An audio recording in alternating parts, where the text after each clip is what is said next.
একসময় একটা মেয়ে ছিল এবং তার এত সুন্দর এবং লম্বা চুল ছিল যে তাকে যে প্রত্যেকে দেখেছিল তারা তাদের চোখ বন্ধ করতে পারে না। স্ট্র্যান্ডগুলি এত হালকা ছিল, কেবল সোনালি, অতএব তারা তাকে গোল্ডিলক্স বলে। তার সমস্ত সৌন্দর্যের জন্য তিনি খুব দুষ্টু ছোট মেয়ে ছিলেন। মা তাকে সর্বদা উঠোনে হাঁটার অনুমতি দিতেন, তবে তাদের বাড়ির পিছনে বনের দিকে না যাওয়ার নির্দেশ দেন। অর্ডার গোল্ডিলক্স সেই বনে কি আছে তা জানতে খুব আগ্রহী ছিলেন, আর তাই মা না দেখতে পেয়ে তিনি কোনোরকমে বাসা থেকে বনে চলে যান। লেফট মেয়েটি অনেকক্ষণ বনে হাঁটল, হয় তিনি বেরি খুঁজে পান, তারপরে একটি সুন্দর ফুলের দিকে তাকান, তারপরে পাখিরা কিভাবে গান করে তা শোনেন, তাই সে বনে হারিয়ে গেল এবং হঠাৎ একটি ক্লিয়ারিং এসে একটি অস্বাভাবিক বাড়ি দেখতে পেল।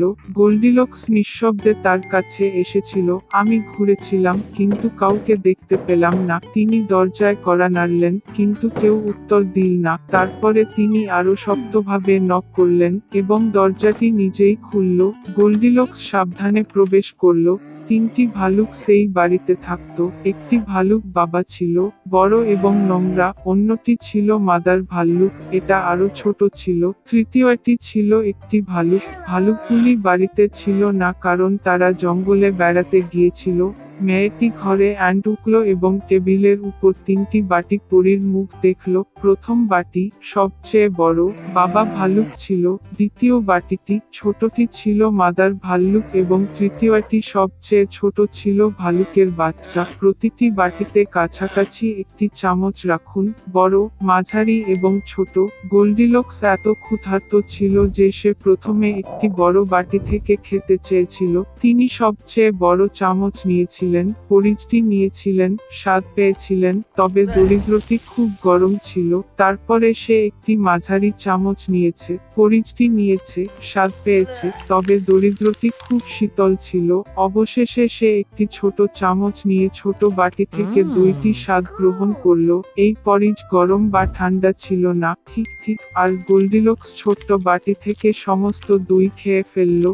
খাওয়ার পরে মেয়েটি বসতে চেয়েছিল এবং চুলার কাছে তিনটি চেয়ার দেখতে পেল, একটি বড়, আরেকটি ছোট এবং তৃতীয়টি খুব ছোট, একটি ছোট বালিশ দিয়ে উইথ। প্রথমত তিনি বৃহত্তম চেয়ারে ওঠার চেষ্টা করেছিলেন কিন্তু পারেননি। তারপরে মেয়েটি মাঝখানে চেয়ারে বসার চেষ্টা করেছিল, তবে এটি খুব শক্ত এবং অস্বস্তিকর ছিল।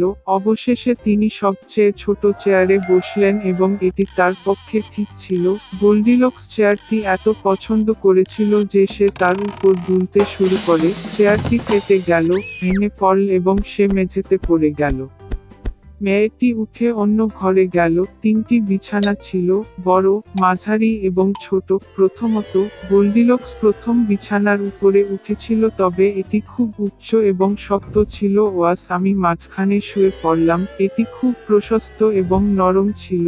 মেয়েটি তৃতীয় বৃহত্তম বিছানায় শুয়েছিল, তিনি তার জন্য ঠিক ছিল। গোল্ডিলক্স এত আরামদায়ক এবং আরামদায়ক বোধ করেছিলেন যে তিনি দ্রুত ঘুমিয়ে পড়লেন। ভালুক পরিবার ঘরে ফিরে মেয়েটি দ্রুত ঘুমিয়েছিল। ভালুক খুব খিদে পেয়েছিল এবং সঙ্গে সঙ্গে টেবিলে চলে গেল। তার বাটিটি দেখে পাপা ভালুক সত্যিই রেগে গেলেন, কেউ আমার পরিয়া খাচ্ছিল, সে বড় হয়েছে।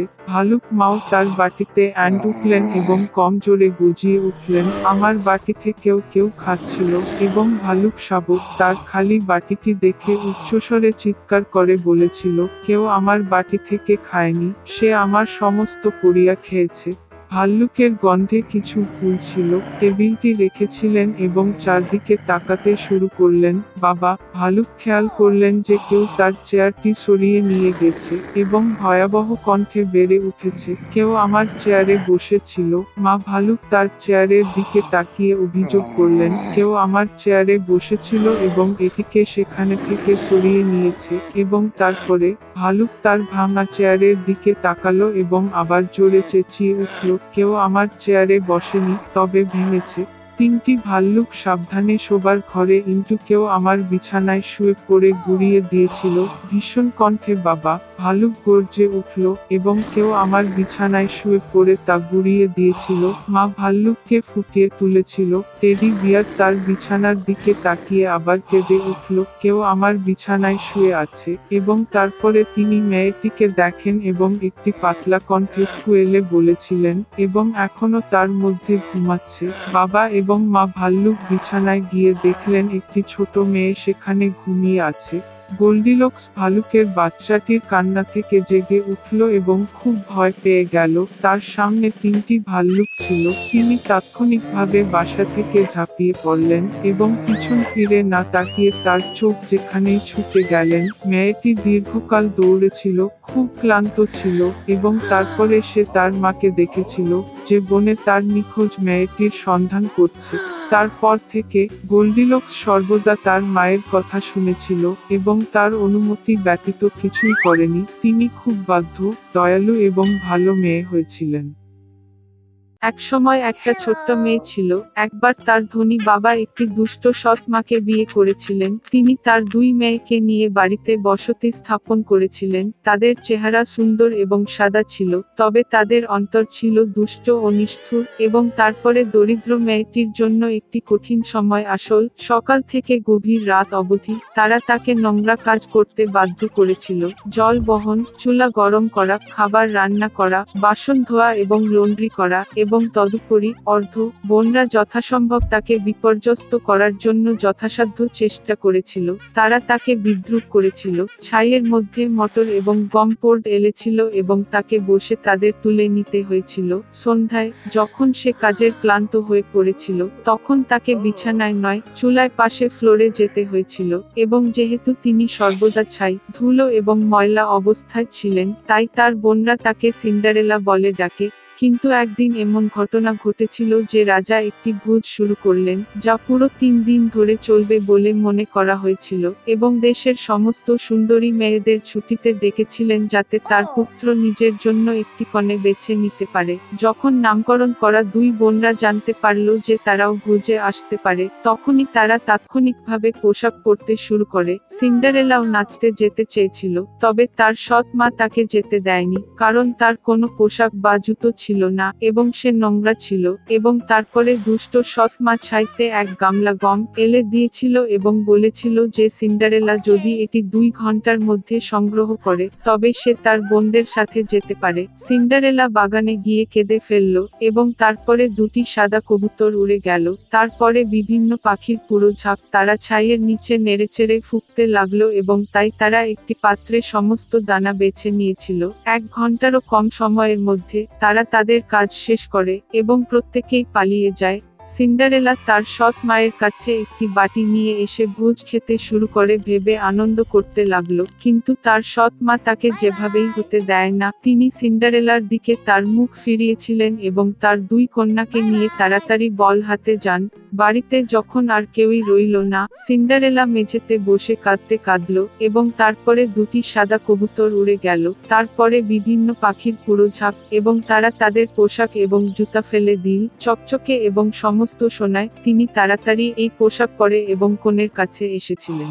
তারা তার সৎবধূ এবং সৎ মা দেখেছিল এবং ভেবেছিল এটি অবশ্যই কিছু অদ্ভুত রাজকন্যা হতে পারে। তিনি তার সোনার পোশাকে খুব সুন্দর ছিলেন। এটি তাদের কাছে কখনো ঘটেনি যে এটি সিন্ডারেলা। রাজকুমার তার সাথে দেখা করতে বেরিয়ে এল, তার হাত ধরল এবং তারা নাচতে লাগলো। এবং সিন্ডারেলাকে তিনি এত পছন্দ করেছেন যে তিনি অন্য কোনো মেয়ের সাথে নাচতে চান না। তিনি সন্ধ্যা অবধি নাচলেন এবং বাড়ি ফিরে যেতে চেয়েছিলেন, কিন্তু রাজপুত্র তাকে দেখতে চেয়েছিল। তিনি জানতে চেয়েছিলেন কে এই সুন্দর মেয়েটি এবং তিনি কোথায় থাকেন, কিন্তু সিন্ডারেলা তার কাছ থেকে পালিয়ে দোপকোটে উঠে গেলেন। রাজকুমার কপতিরকে ধ্বংস করার নির্দেশ দিয়েছিলেন, কিন্তু তাতে কেউ ছিল না এবং তার কাছাকাছি কোথাও তিনি তার সুন্দর অপরিচিত পাওয়া যায়নি। কেউ অনুমান করতে পারে না যে সিন্ডারেলাকে কবুতর দ্বারা উদ্ধার করা হয়েছিল যে তাকে বাড়িতে নিয়ে গেছে। রাজকুমার মন খারাপ করে মাথা নিচু করে প্রাসাদে গেল এবং হঠাৎ তিনি একটি জুতো দেখতে পেলেন। এটি উপরে তুললেন। এটি এত ছোট এবং মার্জিত এবং খাঁটি সোনার সমস্ত ছিল। রাজপুত্র অনুমান করেছিলেন যে সিন্ডারেলা যখন তার কাছ থেকে পালিয়ে এসেছিলেন তখন তার বাম পায়ের জুতোটি একটি ধাপে রয়ে গেল। রাজকুমার খুশি হয়ে এই জুতার উপপত্নীটি খুঁজে বের করার আদেশ দিলেন এবং যার কাছে এটি উপযুক্ত তিনি সেই বিয়ে করবেন। পিতা মাতা বল থেকে ফিরে এসেছিল। তারা দেখতে পেল যে সিন্ডারেলা তার শার্টে ছাইয়ের উপর শুয়ে আছে এবং চুলার কাছে একটি হালকা আলো ছিল। উভয় বোন তাদের ঘরে গেলেন এই আশায় যে আগামীকাল তারা সেই সোনার স্লিপারটি রাখবে। সেই ভাগ্যবান। পরের দিন রাজপুত্র তাদের বাড়িতে এসেছিলেন এবং বলেছিলেন যে যে কেউ তার ভবিষ্যতের স্ত্রীর জুতো চেষ্টা করতে চায় তাদের বেরিয়ে আসা উচিত। দুই বোন বাইরে এসেছিল এবং সৎ মামা সিন্ডারেলাকে ঘরে তালা দিয়েছিল এবং তাকে বাইরে বেরোতে দেয় না। বড় বোন এটি চেষ্টা করে একটি ছোট জুতো, ছোট বোন এটি চেষ্টা করে জুতো দুর্দান্ত। রাজপুত্র চলে যাচ্ছিলেন কিন্তু সিন্ডারেলা জানালা থেকে উঠে তার কাছে ছুটে গেলেন এবং সে একটি জুতো পরেছিল এবং এটি কেবল তার জন্য উপযুক্ত। রাজপুত্র তার চোখে তাকালো এবং তার মধ্যে খুব সুন্দরী মেয়েটি চিনলেন যার সাথে তিনি নাচলেন। তিনি সিন্ডারেলাকে নিয়ে গেলেন, তাকে একটি ঘোড়ায় চাপালেন এবং তার সাথে একটি বিবাহ খেলতে রাইড করলেন এবং তিনি বোন এবং সৎ মাকে তাদের বাড়িতে তালাবদ্ধ করার নির্দেশ দিয়েছিলেন এবং তাদের কখনোই সেখানে থেকে বেরোন না। তাদের কুৎসা ও প্রতারণার জন্য এভাবেই তাদের শাস্তি দেওয়া হয়েছিল।